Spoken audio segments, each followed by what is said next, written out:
Práve sa nachádzame na Fakulte informatiky a manažmentu na Univerzite Hradec Králové.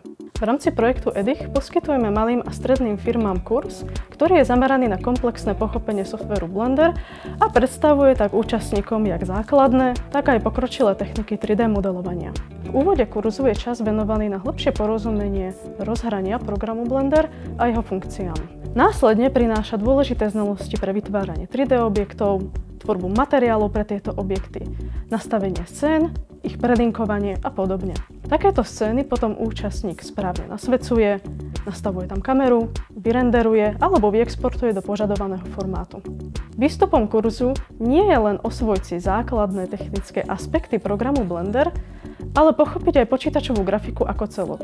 Napríklad si z teoretického hľadiska vysvetlíme správnu topológiu modelov alebo ako funguje ray tracing.